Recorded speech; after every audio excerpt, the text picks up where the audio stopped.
Ray Garrison adalah tentara Amerika Serikat yang tewas terbunuh bersama dengan istrinya setelah kepulangannya menjalankan misi. Namun berkat bantuan ilmuwan, ia berhasil bangkit dengan kekuatan yang lebih mengerikan. Dengan ingatan yang telah pulih, akhirnya ia mampu membalaskan dendamnya dengan sangat mudah. Namun, sebuah rahasia besar yang kemudian akan mengejutkan Ray sehingga jiwa brutalnya akhirnya bangkit. Halo semua people bumi yang budiman, gimana kabarnya? Hari ini admin Tanfan akan membahas film dari Bloodshot. Seperti apa kisah lengkapnya? Oke, langsung saja kita masuk ke dalam alur ceritanya. Film dimulai dengan tentara Amerika Serikat yang dipimpin seorang prajurit yang bernama Ray Garrison melakukan operasi penyelamatan sandera di Mombasa, Kenya. Penjahat yang tersisa kemudian meminta Ray menyiapkan sebuah helikopter dan menyuruh semua rekan-rekannya mundur. Kalau Ray tidak mau, sandera yang berada di depannya akan dia bunuh. Ray lalu meminta telepon kepada penjahat itu untuk meminta timnya menyiapkan helikopter, dan saat penjahat itu lengah, akhirnya mereka berhasil menyelamatkan sandera yang tersisa. Berpindah ke pangkalan udara Aviano di Italia. Setelah sukses menjalankan misi, Ray menemui istrinya yang bernama Gina. Setelah itu, Ray membawa Gina berlibur ke pantai Amalfi. Ray berkata, bagaimanapun pekerjaan yang saya lakukan, saya tetap pulang. Pagi harinya, Ray terbangun dan melihat istrinya tidak berada di kamar. Melalui surat yang ditinggalkan istrinya, Ray mengetahui kalau Gina pergi membeli sarapan dan akan segera kembali. Saat Ray berada di dalam kamar mandi, dia merasa ada sekelompok orang yang menyelinap masuk ke apartemennya. Pertarungan pun langsung terjadi. Ray yang khawatir dengan Gina langsung bergegas mencarinya. Saat keluar dari apartemennya, dia menabrak seseorang. Seketika, tubuhnya menjadi lemas dan tak berdaya. Ternyata dia sudah dibius oleh orang yang dia tabrak tadi. Saat penutup kepalanya dibuka, Ray menemukan dirinya sudah dalam keadaan disekap dan tangannya yang sudah diikat. Penjahat itu mengatakan kalau dirinya bernama Martin X. Martin bertanya bagaimana tentara Amerika Serikat mengetahui tentang para sandera yang berada di Mombasa, Kenya. Karena Ray tetap bungkam tidak mau angkat bicara, Martin kemudian mengeluarkan Gina, istrinya.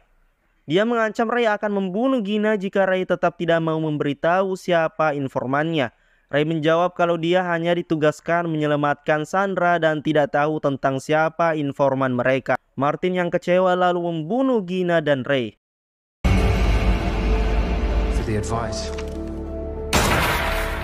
Berpindah ke tempat lain, Ray kembali hidup dan mencabut semua alat-alat yang menempel di tubuhnya.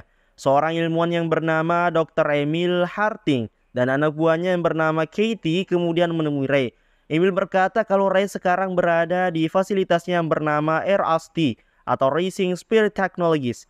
Emil menjelaskan kalau Ray sebelumnya telah terbunuh dan militer Amerika Serikat telah mendonasikan tubuh Ray kepada perusahaannya. Ray yang kehilangan sebagian ingatannya meminta Dr. Emil memberitahu siapa keluarganya. Katie menjawab kalau militer Amerika Serikat hanya mendonasikan jasad prajurit yang tidak diakui keluarganya. Jadi mereka juga tidak tahu siapa keluarga Ray. Emil mengatakan kalau RST merupakan sebuah perusahaan yang meneliti peningkatan cybernetik untuk prajurit militer Amerika Serikat yang cacat. Emil memberitahu Ray kalau dia adalah manusia pertama yang berhasil dalam program Bloodshot, yaitu menghidupkan orang yang telah mati melalui injeksi nanorobot yang sekarang menggantikan seluruh aliran darahnya. Nanorobot meningkatkan kekuatannya dan menyembuhkan luka dengan sangat cepat.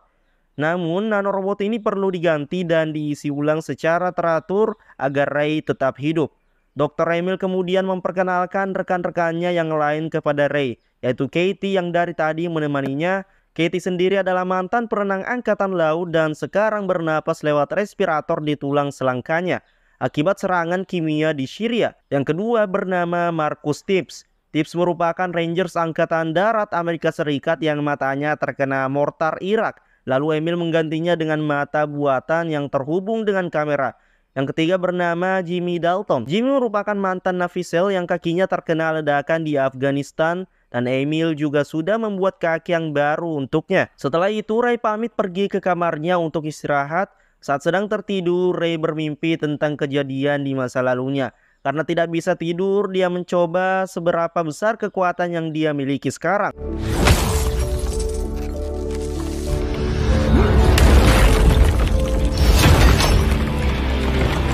Ray kemudian sangat senang dengan kekuatan barunya. Setelah itu, Katie menemuinya. Katie memberikan benda yang selalu ia bawa saat menjalankan misi kepada Ray dan berharap kalau suatu saat nanti ada orang yang sangat peduli kepada Ray. Katie kemudian mengajak Ray minum. Setelah Ray meneguk sebotol minuman, dia seketika melihat ilusi tentang Gina, istrinya, dan dirinya sendiri yang dibunuh oleh Martin. Tanpa pikir panjang, Ray lalu mengambil peralatan dan segera pergi mengendarai mobil untuk membalaskan kematian sang istri. Emil kemudian menyuruh Ray pulang melalui sambungan prosesor mikro nirkabel yang dipasang di otak Ray. Ray mengacuhkan perintah Emil dan tetap pergi membunuh Martin. Ray memanfaatkan nanorobot dan server Rust untuk melacak database agar menemukan lokasi Martin. Martin diketahui sedang berada di Budapest. Ray kemudian segera terbang ke Budapest menggunakan pesawat pribadi yang bernama Gulfstream, berpindah ke Hungaria, Budapest. Martin pergi ke suatu tempat dengan pengawalan yang sangat ketat dari pasukan keamanannya. Ray lalu melacak 9.000 mobil untuk menemukan konvoi Martin. Lampu penerangan di dalam terowongan tiba-tiba mati dan sebuah truk datang dari arah berlawanan menghadang konvoi itu. Pemimpin pasukan keamanan Martin menyuruh anak buahnya memeriksa apa yang terjadi, dan tiba-tiba Ray muncul. Dia menggunakan termit untuk menghancurkan mesin mobil Martin dan lanjut membunuh pasukan itu.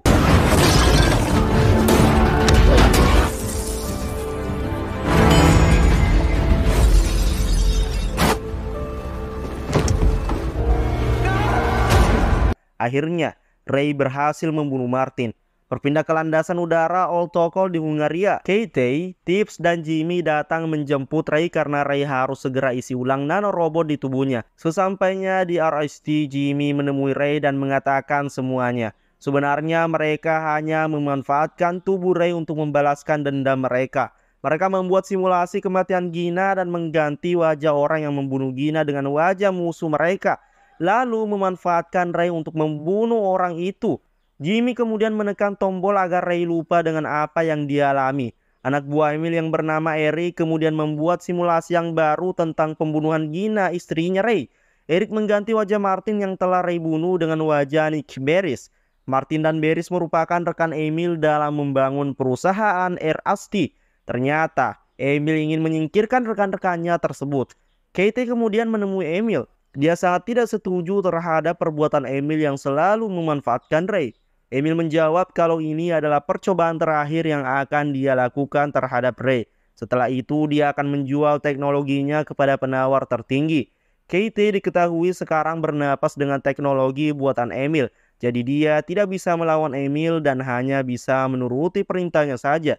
Setelah semua rencana sudah dipersiapkan, adegan kembali seperti semula yang dimulai dari Emil menjelaskan kalau dia telah menghidupkan Ray kembali dengan bantuan nanorobotnya, memperkenalkan rekan-rekannya. Katie yang mengajak Ray minum hingga dia mengingat kembali kejadian tentang pembunuhan Gina, istrinya. Saat Ray kembali pergi mengendarai mobil untuk membalas kematian istrinya, Emil mencoba berkomunikasi dengan Ray menggunakan prosesor mikro nirkabel yang dipasang di otaknya. Saat Emil menyuruh Ray untuk kembali ke RST, Ray menolak dan tetap melanjutkan ingin membunuh orang yang telah membunuh istrinya. Saat Emil bertanya siapa yang membunuh istrinya, Ray menjawab Nick Barris. Ray kemudian melacak lokasi Barris yang sedang berada di Sussex, Timur Inggris. Setelah sampai di markas Barris, Ray pura-pura mati saat terkena 4 tembakan agar dia dibawa masuk ke dalam markas Barris. Sementara di dalam markas Barris, salah satu anak buahnya menyuruh seorang pria yang bernama Wilfred Wiggins yang merupakan programmer sewaan Barris membawa benda ciptaannya yang berada di dalam koper. Eric ternyata mengenal Wiggins. Eric mengatakan kalau Wiggins merupakan sang legenda ahli komputer yang dimana software yang dia gunakan saat ini untuk merubah wajah orang yang membunuh istrinya Ray adalah ciptaan Wiggins. Ray yang sudah berada di dalam markas Barris kemudian bangkit dan lanjut menghajar semua anak buah Barris. Barris yang melihat keributan itu menyuruh Wiggins segera mengaktifkan benda ciptaannya. Setelah Eric mencari tahu benda ciptaan Wiggins Ternyata itu adalah EMP, yaitu suatu benda yang dapat mengeluarkan gelombang elektromagnetik yang sangat besar dengan jangkauan yang sangat luas. Emil yang khawatir dengan nanorobotnya menyuruh Ray segera mundur. Namun Ray tidak menanggapinya karena dia telah menonaktifkan suara Emil. Ray menghajar satu persatu anak buah Barris sementara Eric berusaha mencari cara menonaktifkan EMP. Saat Ray nyaris membunuh Barris, Barris menjelaskan kepada Ray kalau Rusty telah memanipulasi semuanya. Namun Ray tidak peduli dengan penjelasan Barris dan langsung membunuhnya saat itu juga. Tiba-tiba, ada seseorang yang menekan tombol untuk mengaktifkan EMP dan nanorobot yang berada di tubuh Ray seketika mati beserta seluruh listrik dalam radius yang cukup luas. Ternyata orang yang menekan tombol itu adalah Wiggins. Eric yang kehilangan sinyal berusaha semampunya mencari Ray menggunakan satelit. Sementara itu Wiggins berusaha menghidupkan Ray kembali. Wiggins kemudian menjelaskan siapa dirinya. Saat Wiggins mengoceh tentang perlakuan Barris kepadanya, Ray mengatakan mimpinya yang dimana setiap istrinya dibunuh. Dia selalu melihat pembunuhnya orang yang berbeda-beda. Wiggins memberitahu Ray kalau Emil telah memanipulasi isi pikirannya untuk membunuh pegawai Rusty yang ingin Emil lenyapkan. Ray akhirnya sadar kalau selama ini dia telah dimanfaatkan Emil berulang kali. Wiggins kemudian mencegah Ray yang ingin pergi menemui istrinya Gina. Karena itu sangat berbahaya dan bisa saja Ray ditangkap Rusty lalu Emil kembali memanfaatkan Ray untuk membunuh Wiggins. Ray akhirnya mengambil sebagian nanorobot di tubuhnya dan menyuruh Wiggins mencari tahu cara kerja nanorobot tersebut. Setelah itu, Wiggins memberikan Ray sebuah mobil lama tanpa perangkat elektronik agar Emil tidak bisa melacaknya. Emil yang melihat pergerakan Ray melalui satelit kemudian menyuruh Tips dan Jimmy menangkapnya. Berpindah ke kota London, Ray pergi menemui Gina dan melepaskan kerinduan yang selama ini dia simpan. Ray berkata kalau sekarang dia sudah kembali pulang. Namun respon Gina sangat berbeda. Gina kemudian mengatakan kalau mereka telah putus dan sekarang dia sudah berkeluarga. Karena terakhir kali mereka bertemu adalah 5 tahun yang lalu. Di tengah perjalanan Ray ditabrak oleh Tips dan Jimmy yang ingin menangkapnya.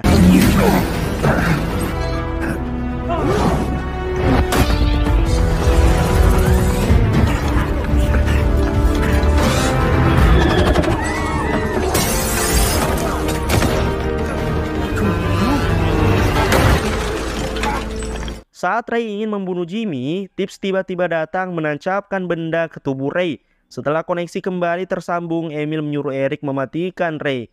Emil kemudian menyuruh Katie untuk membunuh Wiggins karena sudah terlalu banyak mengetahui tentang RST. Awalnya dia menolak perintah Emil sehingga Emil kemudian mematikan sistem pernapasan yang dia pasang di dada Katie. Katie yang masih ketergantungan dengan teknologi Emil akhirnya terpaksa melakukan perintahnya. Berpindah ke Soho, kota London. Katie yang sedang menyamar berpura-pura meminta korek kepada Wiggins. Wiggins yang tertarik dengan Katie akhirnya memberikan koreknya. Seketika Wiggins tak sadarkan diri akibat asap rokok yang dihasilkan Katie. Katie lanjut menghajar semua pengawal Wiggins.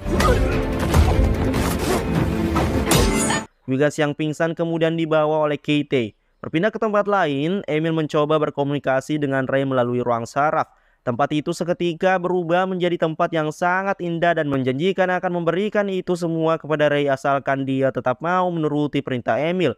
Ray yang sudah kecewa dengan Emil menolak pemberiannya dan akan membalas semua kejahatan yang Emil lakukan kepadanya. Setibanya Katie di Rusty, Jimmy mengatakan kepadanya kalau nanorobot yang berada di tubuh Ray akan segera dikeluarkan. Katie yang tidak ingin Ray kembali mati kemudian berkata kepada Emil kalau dia gagal menangkap Wiggins. Emil langsung menghentikan proses pengeluaran nanorobot yang berada di tubuh Ray dan yang menjadi targetnya sekarang adalah Wiggins. Di saat Emil dan Eric sibuk mempersiapkan simulasi, Katie pergi ke ruangan yang lain untuk menyabotase proses pemrograman ulang Ray. Katie ternyata bekerja sama dengan Wiggins dan memberikannya akses agar bisa mengubah simulasi yang dibuat oleh Eric serta meretas semua sistem keamanan Rusty. Emil yang sudah berhasil masuk ke ruangan tersebut langsung menghajar Katie. Saat dia ingin menonaktifkan sistem pernapasan Katie, tiba-tiba teknologinya tidak berfungsi lagi karena sistemnya yang sudah diretas Wiggins. Katie lalu melempar bom asap dan di sisi lain Tips dan Jimmy mempersiapkan peralatan untuk menangkap Ray yang sudah tidak bisa dikendalikan Rusty. Wiggins kemudian menghubungi Ray dan menyuruhnya keluar dari Air Asti lalu segera datang ke koordinat mobilnya yang sudah dia kirim.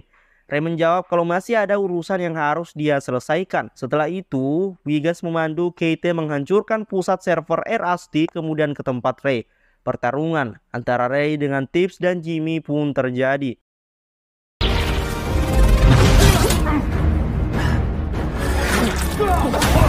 Right behind you, dropping in.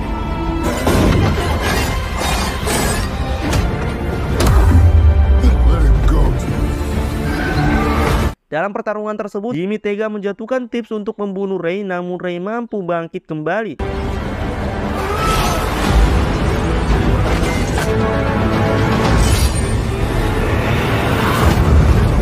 Setelah Tips dan Jimmy tewas, Ray lanjut mengejar Emil.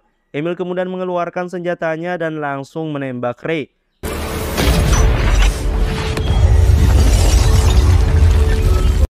Tubuh Ray yang sudah hancur kembali utuh ke bentuk semula. Namun Wiggins mendeteksi kalau level nanorobot yang berada di tubuh Ray semakin rendah. Jika Ray tetap bergerak, nanorobot yang berada di tubuhnya bisa mati. Begitu juga dengan dirinya.